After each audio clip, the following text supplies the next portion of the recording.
Hello student.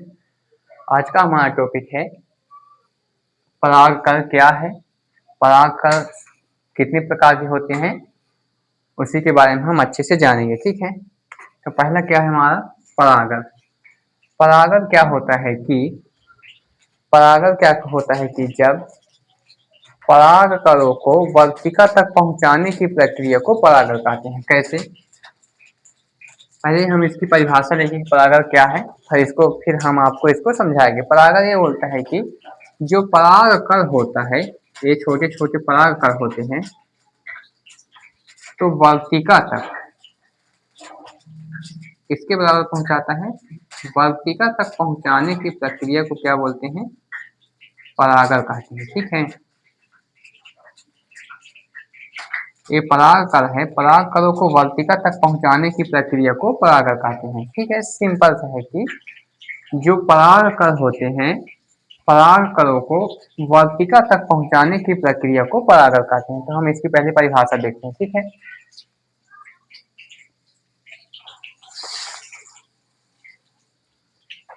परागकणों को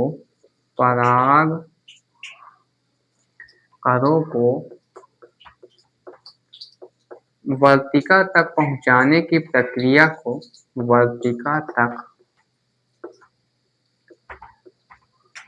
पहुंचाने की प्रक्रिया को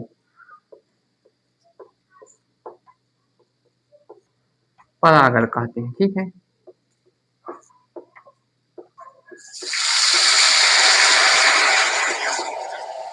तो परागण ये बोलता है कि परागकणों को वर्तिका तक पहुंचाने की प्रक्रिया को परागण कहते हैं। ठीक है, एक बार फिर परागण ये बोलता है कि परागकणों को वर्तिका तक पहुंचाने की प्रक्रिया को परागण कहते हैं। ठीक है, परागण दो प्रकार के होते हैं, स्वपरागण और परपरागण। स्वपरागण में क्या होता है कि पहले आपको समझा दूं, परागण दो प्रकार के होते हैं। दो प्रकार के होते हैं।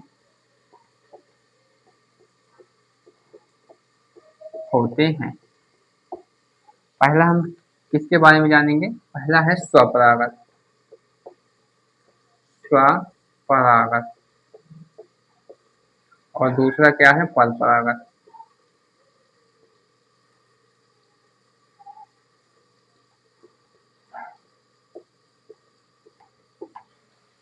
तो हम ये देखेंगे कि स्वपरागण और परपरागण में क्या होता है।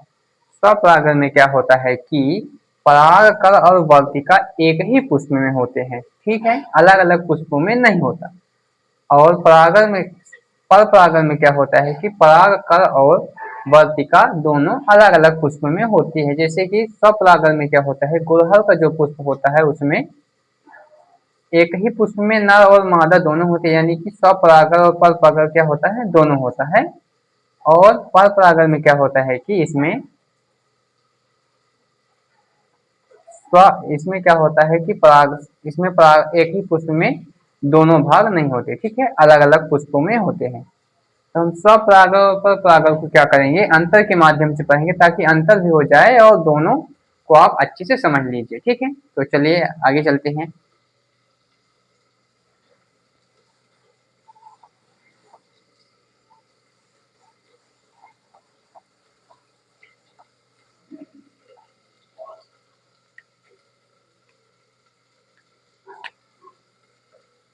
ये हमारा हो गया स्वपरागण, स्वपरागण,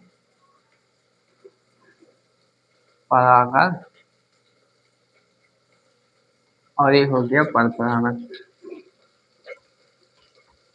ठीक है,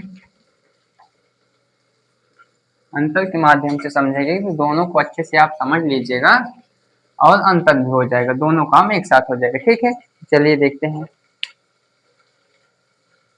स्वपरागण में क्या होता है कि इसमें पुष्प का द्विलिंगी होना क्या होता है? आवश्यक होता है। मतलब किसमें पुष्प दो लिंगी होते हैं। ठीक, नर और मादा दोनों एक ही पुष्प में होते हैं।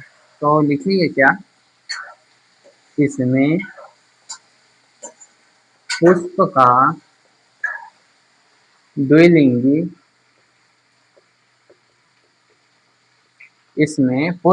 द्विलिंगी होना आवश्यक है।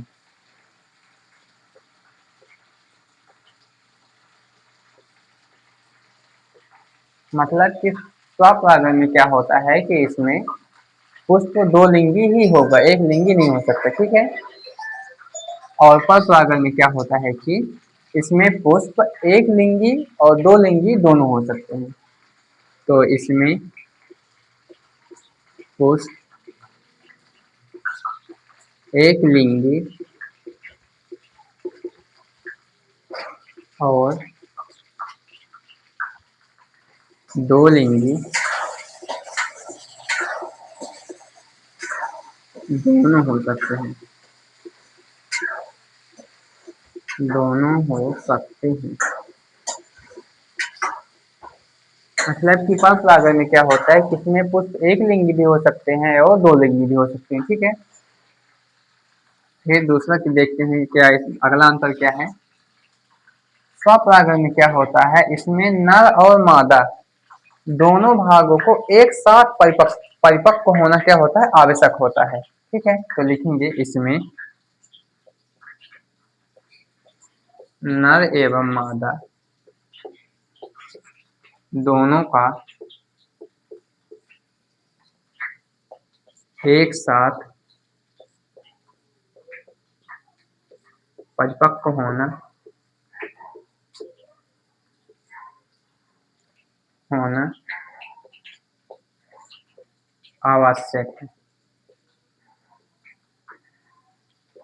आवश्यक है। लेकिन इसमें क्या होता है, इसमें नर एवं मादा दोनों भाग अलग अलग समय में क्या होते हैं, परिपक्व होते हैं। मतलब कि इसमें क्या होता है, इसमें नर एवं मादा दोनों भागों को एक साथ ही परिपक्व होना है, क्योंकि दोनों भाग एक ही पुष्प में है। और इसमें क्या होता है कि इसमें नर एवं मादा दोनों भाग अलग अलग समय में परिपक्व होते हैं, ठीक है। इसमें नर एवं मादा दोनों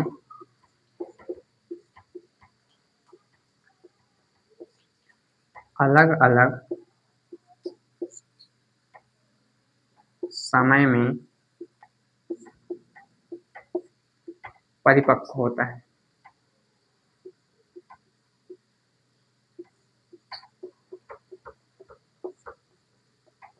ठीक है।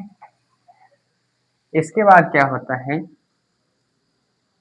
इसमें क्या होता है कि दोनों एक ही पुष्प में नर एवं मादा दोनों ही है। तो क्या होता है कि इसमें परागकण जो होते हैं वर्तिका तक आसानी से पहुंच जाते हैं, ठीक है। भाई ऐसे इसमें लगा होता है, ठीक है। आपके पास ए मान लीजिए परागकण होंगे, ठीक है, ए वर्तिका हो गई।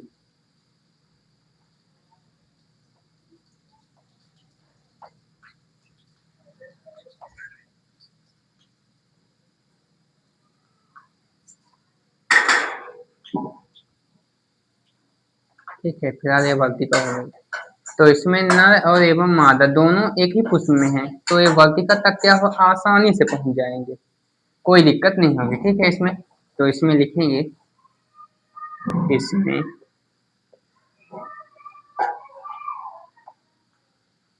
परागकण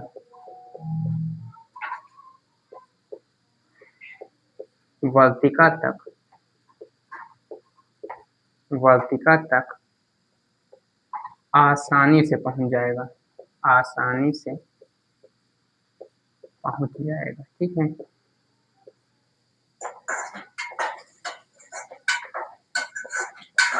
ठीक है। और इसमें क्या होता है भाई, इसमें नर वाला जो भाग होता है, मान लीजिए परागण हो गया और वर्तिका हो गई, ठीक है।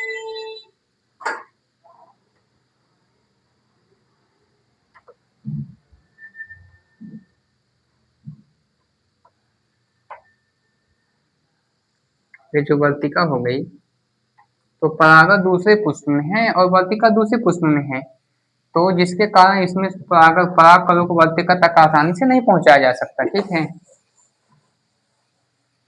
इसमें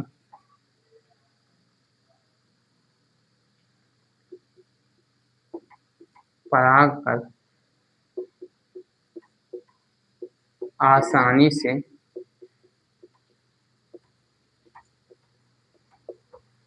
नहीं पहुंच सकता, नहीं पहुंच सकते। ठीक है, इसमें जो परागकण होता है वर्तिका तक आसानी से नहीं पहुंच सकता। ठीक है, फिर इसका चौथा अंतर है, इसमें किसी माध्यम की आवश्यकता नहीं होती। इसमें किसी माध्यम की आवश्यकता इसलिए नहीं होती क्योंकि ये द्विलिंगी पुष्प में होते हैं। इसमें स्वपरागण और परपरागण दोनों एक ही भाग में है, तो किसी कीट या वार की आवश्यकता नहीं होती। तो इसमें लिखेंगे कि इसमें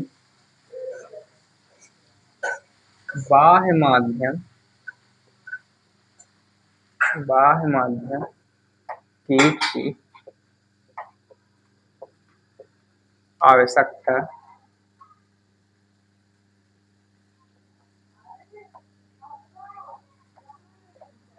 नहीं होती।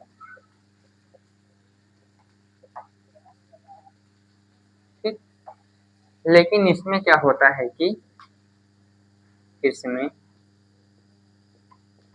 जल, वायु, कीट की